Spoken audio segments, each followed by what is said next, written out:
Good morning, teachers. This is a presentation on bacterial toxins that has been prepared by Lasuki, Nitin, Pushpa, and Lakshmaiah. Now, let's take a look at the definitions of bacterial toxin. Bacterial toxin, these are the molecules. They are often the proteins that are produced by various bacteria which altered the normal metabolism of the host cells, and they are often responsible for the major symptoms of bacterial infections. The ability of bacterial pathogens to produce toxin and disease is known as toxigenesis. Now, the types of bacterial toxins.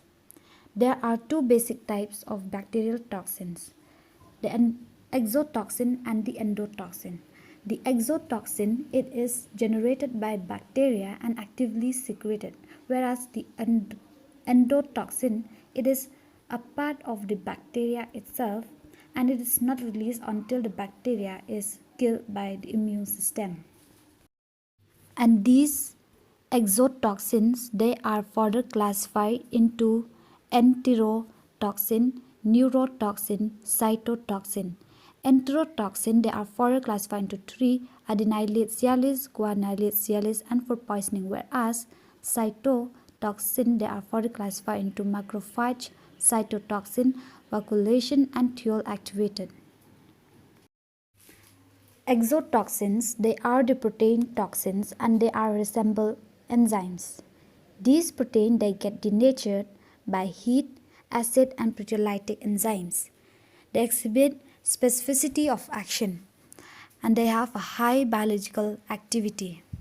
The bacterial exotoxin, they have enterotoxin, cytotoxin, hemolytic, and neurotoxic effect. Now let's take a look at the features of exotoxin. Exotoxin, they are excreted by living cells and they are typically associated with gram-positive bacteria. They are also found in gram-negative. They are very specific in and how they damage our tissue, and they are also tend to very toxic. And if they are present in our body in small amount, they can cause large amount of disease. They are relatively heat reliable, that means toxicity destroyed over 60 degrees Celsius. They do not produce fever in the host. They usually bind to a specific receptor on the cells. They are highly antigenic and they are usually controlled by extra chromosomal genes, example plasmid and phage genes. The other types of bacterial toxin is endotoxins. This is actually the portion of the outer membrane of the gram-negative bacteria. The cell wall of the gram-negative bacteria contain the lipopolysaccharide, which consists of lipid A component and polysaccharide component. The lipid A component is associated with toxicity, whereas the polysaccharide components, they are associated with the immunogenicity. Now the features of the endotoxins. They are formed only by gram-negative bacteria. They have no specific receptors. They are moderately toxic. They are relatively heat stable, that is, the toxicity is not destroyed above 60 degrees Celsius. They are weakly antigenic and they are synthesis directed by the chromosomal genes. And they are usually produce fever in the host by release of the interleukin 1. Now let's take a look at the complications of the endotoxins. What happens is that the body uses the presence of these endotoxins or the lipid A, which is also known, to detect the presence of the bacterial infections in the body. If too many bacteria and too much lipids, it will end up with the body overreacting, and this leads to a shock known as septic shock. Others are the fever where in the host, which causes due to the release of the interleukin 1. Then the leukopenia, which is occur on the onset of the fever, Hypoglycemia. This is result due to in which the LPS enhance the glycolysis in many cells type, and it can lead to hypoglycemia. Next is the activation of the complement, in which the endotoxin activates the complement system by alternative pathway. Then the disseminated intravascular coagulation, which may occur in gram-negative bacterium. It is initiated on activation of the factor 12. That may occur due to shock or DIC. Salmonella typhi, Proteus species, Pseudomonas species, and Neisseria species. These are the 4 organisms which are responsible for producing the endotoxins.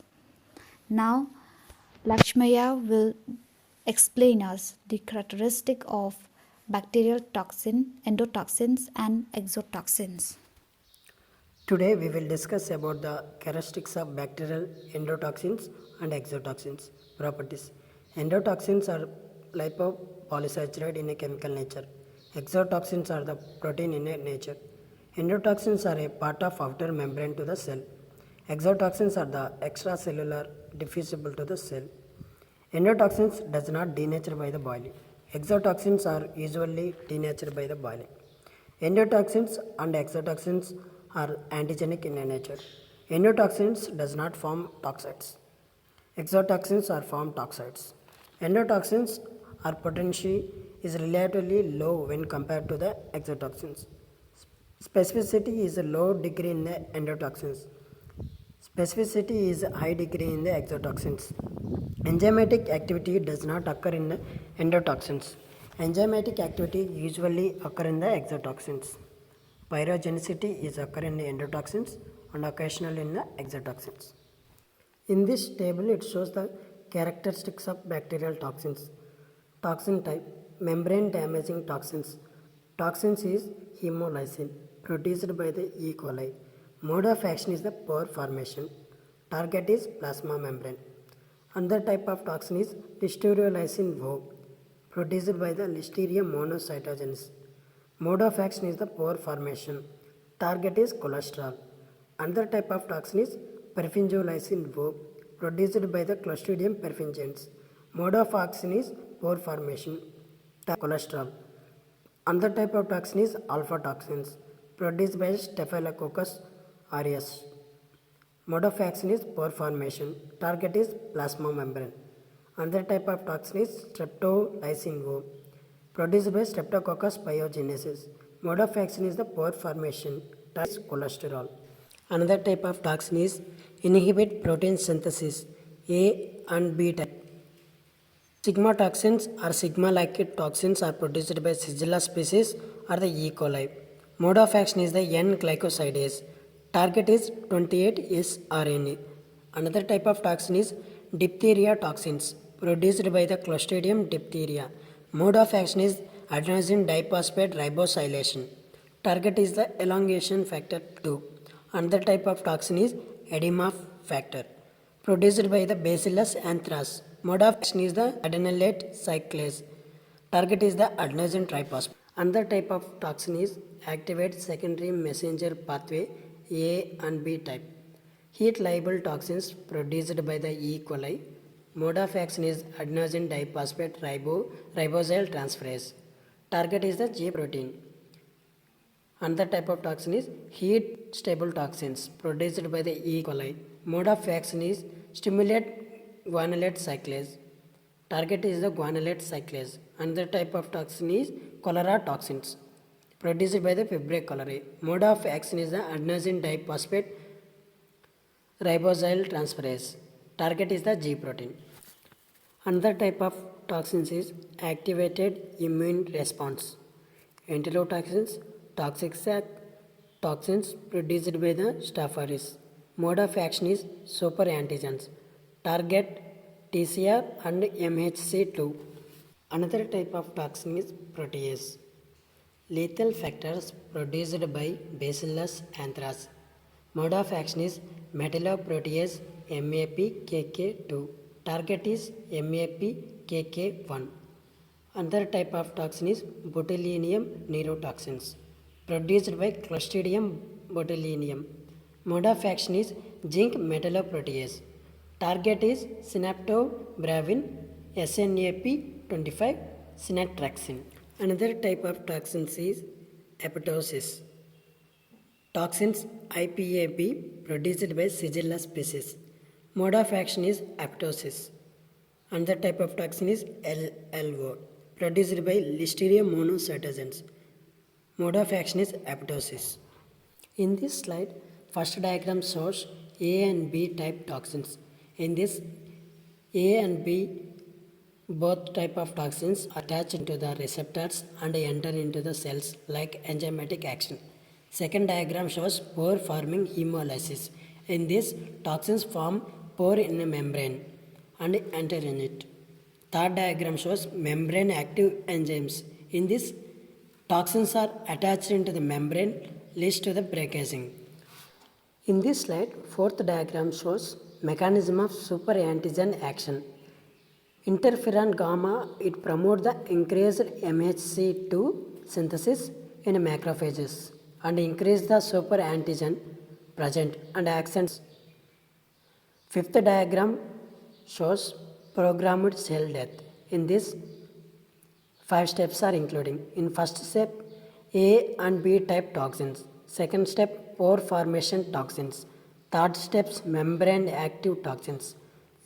Fourth step, super antigens. Fifth steps, induction of programmed cell death. Attachment and entry of the toxins. There are two mechanisms of toxin entry into the target cells. Direct entry. The B subunit of native A plus B toxins bind to a specific receptor on the target cells and induces the formation of pore in the membrane through which the A subunit is transferred into the cell cytoplasm. Alternative mechanism, receptor mediated endocytosis. In this diagram, it shows how the toxins are attached and enter into the host cell cytoplasm. Mechanism of bacterial toxins.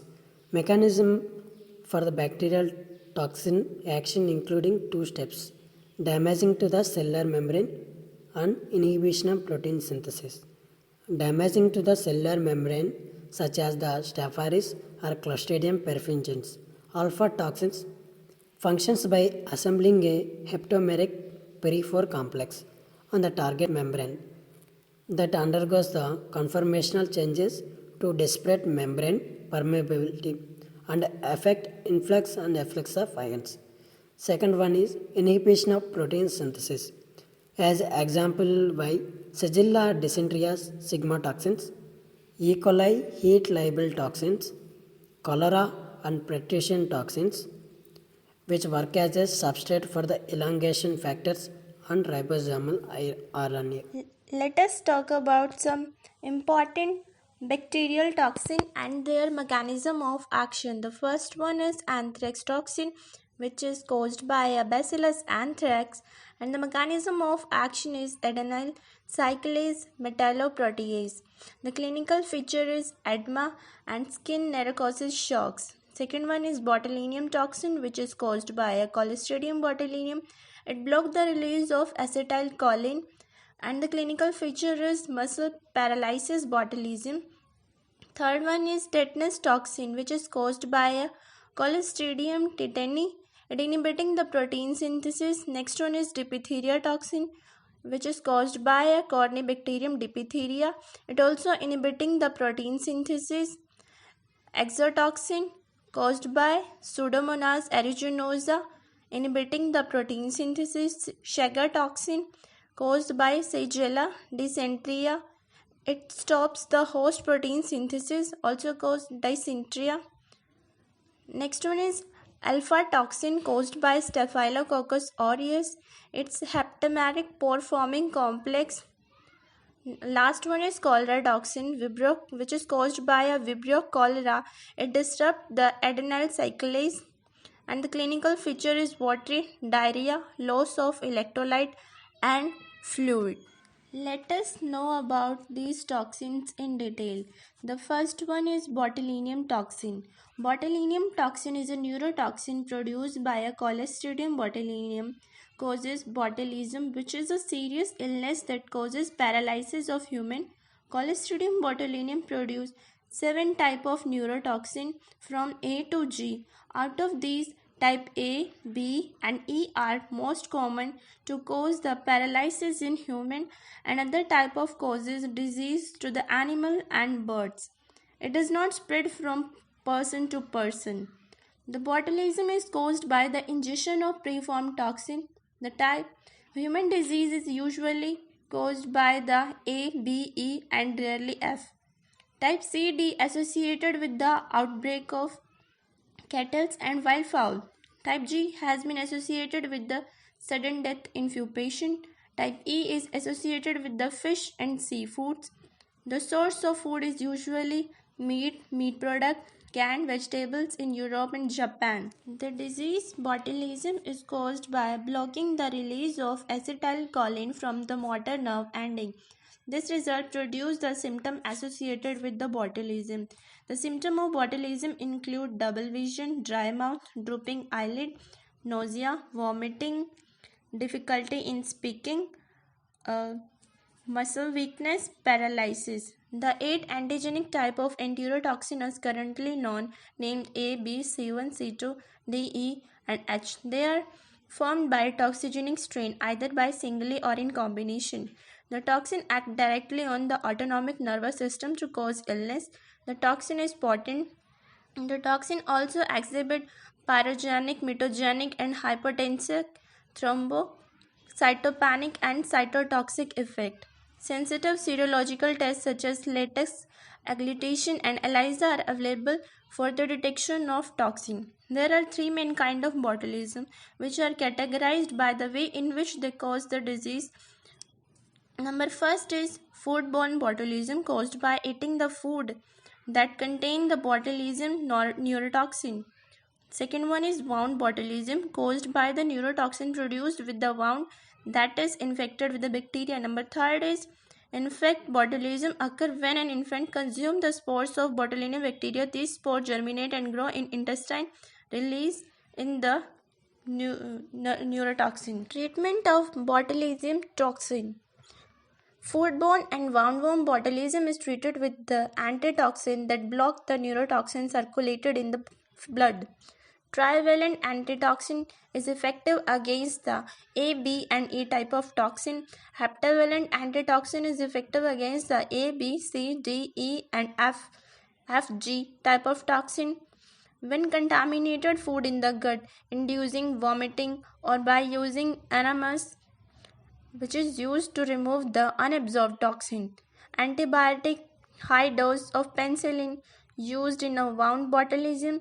Antibiotic is not used in a foodborne botulism. Next one is E. coli toxin. The most E. coli are harmless, but some causes serious food poisoning. E. coli is a facultative anaerobe. Infection from this may result in urinary tract infection, sepsis, enteric disease with the symptom of diarrhea, abdominal pain, fever, and vomiting. E. coli produce 2 types of toxin. One is heat labile toxin and another one is heat stable toxin. Let's first talk about the heat labile toxin. Heat labile toxin of E. coli was discovered in 1956 by D and colleague in isolate from adult diarrheal cases in Kolkata by the rabbit Ehrlich loop method. E. coli LT resembles the cholera toxin in its structure, antigenic properties, and mode of action. Second one is heat stable toxin from E. coli. It comprises of low molecular weight polypeptide which are poorly antigenic. 2 types of ST are known, STA and STB. STA act by the activation of CGMP in the intestine. It acts as a very rapidly and induces fluid accumulation in the intestine of infant mice within 4 hours of intragastric administration. This infant mice test is the standard method for demonstration of STA. It is a methanol soluble. E. coli 015H7 is one of the strain produces a toxin known as Schegger type of toxin. It is one of the most powerful toxin and it can cause an intestinal infection. Treatment: there was no treatment of E. coli 015H7. Antibiotics are not advised. It may cause some serious problem or risk. Patients should get plenty of rest and drink lot of water to prevent the dehydration. Next one is staphylococcal toxins. Staphylococcus aureus produces many virulence factors, including at least 5 cytolytic or membrane damaging toxins, that is alpha toxin, beta toxin, delta toxin, gamma toxin, penton valentin toxin, 2-exolective toxin, 8 enterotoxin, toxigenic syndrome toxin. Morphology of Staphylococcus aureus. They are gram-positive spherical cells, mostly arranged in irregular grape-like clusters. Polysaccharides in a capsule is only rarely found in the cells. The peptidoglycan layer is the major structural component of the cell wall. It is important in the pathogenesis of staphylococcal infection. Other important component is cell wall having a teichoic acid. Protein A is a major protein component in the cell wall. It is located on the cell structure, but it also released into the culture medium during the cell growth. A unique property of a protein A is that ability to bind the Fc part of all IgG molecule except IgG3. It is not an antigen antibody specific reaction. Let us know about some staphylococcal disease. Number 1 is toxic shock syndrome. TSS toxin is absorbed into the blood and causes shock. Second one is bacteremia, presence of bacteria in the blood. Third one is endocarditis, occur when bacteria attack the lining of heart. Fourth one is pneumonia, inflammation of the lungs in which the alveoli and bronchioles become filled with the fluid. Fifth one is osteomyelitis, inflammation of the bone marrow and the surrounding bone. Good morning, teachers. This is Nitin. From here, I will continue this presentation. Now, we will talk about diphtheria toxin. It is produced by Corynebacterium diphtheria. Its molecular weight is 58 kilodalton and it mainly consists of two subunits, in which catalytic action and toxic effect is produced by smaller subunit A and larger subunit B having C-terminal receptor binding domain, which helps in attachment of toxin to the host membrane. So next is tetanus toxin. This toxin is produced by Clostridium tetani. This is a neurotoxin and causes tetanus disease when a wound infection is done by injecting any material which is contaminated with spores or vegetative cells of Clostridium tetani. In deep wounds, this tetanus neurotoxin is released upon breakdown of cells. Now, let's talk about cholera toxin. A bacteria named Vibrio cholera produced cholera toxin on the intestinal epithelium of the body and cause an acute diarrheal disease known as cholera. It can cause hypovolemic shock and even death in less than 24 hours in severe conditions. It is having more influence than labile toxin. Then there is a toxin known as perfringolysin O or PFO, which is secreted by Clostridium perfringens. This is cholesterol-dependent cytolysin as it forms transmembrane pores by indulging large beta barrel in cholesterol-having bilayer membrane. Then this forms oligomers which are having 35 to 50 monomers and causes some structural and conformational changes and it leads to pore formation. Now, with the help of this flowchart, we will see how Staphylococcus pyogenes exotoxins acts as superantigens and how it causes ultimately shock syndrome. First, I will tell you about superantigens. Superantigens are another group of extracellular protein toxin which are produced by Staphylococcus aureus or a beta hemolytic streptococci. Now, firstly, it binds with host T lymphocyte receptors and macrophage class II histocompatibility antigen. Then it induces release of cytokine like TSST1, staphylococcal enterotoxin A and B, and group A streptococcus toxin, which acts as superantigen and causes T cell proliferation. With release of interleukin-2 and TNF-alpha, it ultimately causes shock syndrome. Now, we will know about toxic shock syndrome. It is having symptoms like fever, hypotension, myalgia, vomiting, diarrhea, mucosal hyperemia, and erythematous rash. TSST type 1 and enterotoxin B or C may be responsible for these syndrome. Usually in recovering patients, TSST1 antibodies have been noticed. There are some factors which affect toxin productions, and these are temperature, pH, and nutrient deficiency. Now, the question is there that how can we detect these toxins? So, there are some diagnostic methods with the help of which we can detect these toxins. These are bioassay method, immunological assay, molecular techniques, and cell culture. Thank you so much, sir. Have a nice day.